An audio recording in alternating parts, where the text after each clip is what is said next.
one of you that's listening today, to try to reach out and support our fellow brothers, our business friends, families and friends that's in business, support Black business, support one another.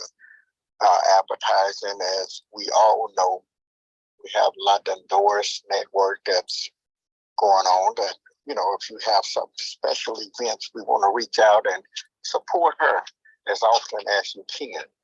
And anyone that's in business, especially Black-owned business, I can't put enough emphasis on that, because unfortunately we have a tendency to go out and support everybody but ourselves and one another. So I just want to encourage you today to reach and teach and support and uplift one another. A lot of times we do and say things, try to learn how to encourage one another, encourage things that people are doing. When you got a family member, that even your children, for an example, when they do something, encourage them. Sometimes, not that we do things to or for encouragement, but it just makes you feel so good when somebody tells you that they like what you're doing and keep up the good work. Or, just like when we do our little kids, when they do something, you have a tendency to say, good job. You ever notice when you do that, how that kid just smile and it just makes them feel so good inside? And I think it also encourages them, and it makes them really want to do better in everything that they do, because they start off learning how to appreciate one another and people appreciate them. And if you think about it, when you're doing stuff like that, that when somebody tell you, hey, you did a pretty good job, I like that. People don't have to always tell you that because most of the time we already know that we're doing a good job, but it's just good to know that you are being appreciated. And, we want to teach others how to do things, how to be a good person. And in the teaching, if you are a worker on your job, notice how when you go to different jobs and you elevate, but you elevate from the experience that you get from doing the job that you're doing. And sometimes we find ourselves getting promoted to higher levels and even more and better paid because of the work ethics that we have. Well, we begin to, learn how to do other things. We watch our leaders do things, and we become better listeners. We become better workers.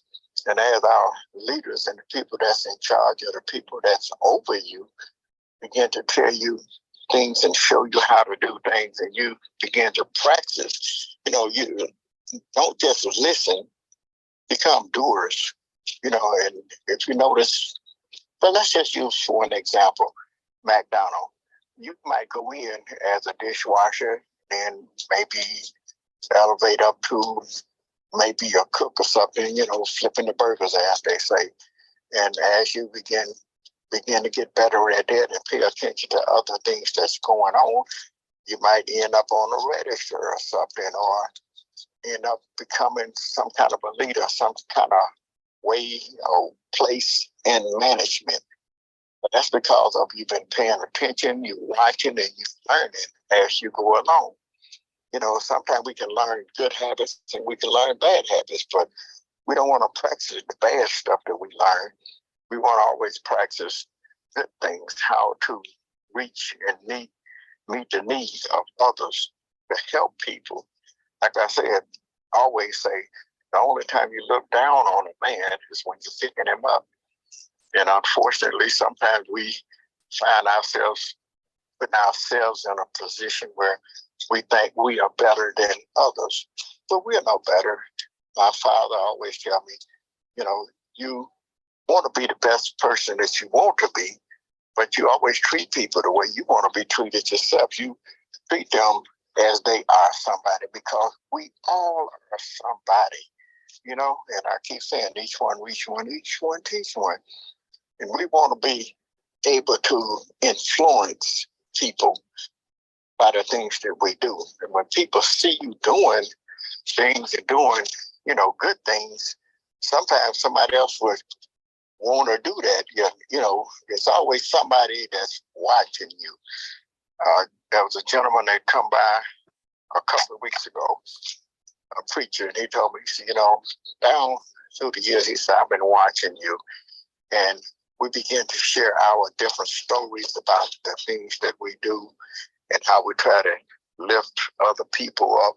And it was very encouraging, and it made me feel good because I really didn't think that people was really paying any attention to anything that I was doing. And I wasn't doing it for them to pay attention. I was just being the person that I should have been all the time and doing what I thought I was supposed to do. I believe in supporting leadership, supporting the ministry in the church, doing whatever my hands find to do. Sometimes I would go to church and go in the bathroom and, the garbage running over. I didn't have a problem dumping the garbage myself. And the face bowls was soap, dirty and what have you. I reach up under the little cabinet, grab a little rag and sprinkle a little Ajax or whatever, dishwashing liquid, whatever I had to clean it with and clean it. And if the toilet stool happened to be a little dirty and messy, I sprinkle a little Ajax or whatever need to be, take the brush and clean it out. You should never become too big or too important that you can't do certain things. My father always said there's no big eyes and little U's. He said, we all are somebody. And it doesn't take anything from you. Not to me. I mean, when I see people, I can appreciate that person. My wife, as a rule, the first thing she do when she go to church, she checks the bathrooms and the kitchen and make sure the floors are swept and garbage is dumped and there's little sinks and face bowls and stuff. The vanity in there is clean. The mirror is clean. And if there's dishes in the sink, she would go in there and do stuff like that. Sometimes I'd be ready to go. But I never hinder her. I never try to stop her. If I'm done with everything that I need to do, I just go in there and sit at the door and wait for her to finish. And she come back. She says, I'm sorry. She apologized. I said, don't apologize. I said, you was doing a good deed. We want to encourage when someone else is doing something nice. Now, we got people that will see you doing something like that and don't have a problem with you. Why are you doing it? Somebody else should be doing it. Why somebody else should be doing it? I mean, that somebody else could be you. So let's not always focus on being selfish, controlling, wanting somebody else to do something. And unfortunately, there's a lot of times, especially in church, a lot of times people will tell you, say, don't do what I do, but do what I say do. Well, why do you want me to do what you say do when you won't even do what you say do? Something wrong with that picture. What you think? That's what I thought.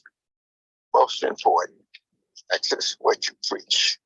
I tell people, if I ask you to do something, I don't have a problem with doing it myself. I can clean, I can wash windows, I can wash mirrors, I can do mop floors, I can do whatever needs to be done. And it doesn't take anything from me. So today, hopefully I said something to encourage you. And remember, let's stay focused. Each one reach one, each one teach one. One brick, one building, one block at a time. People don't care how much you know until they know how much you care. Thank you for listening to John Belby, the businessman with a conscience.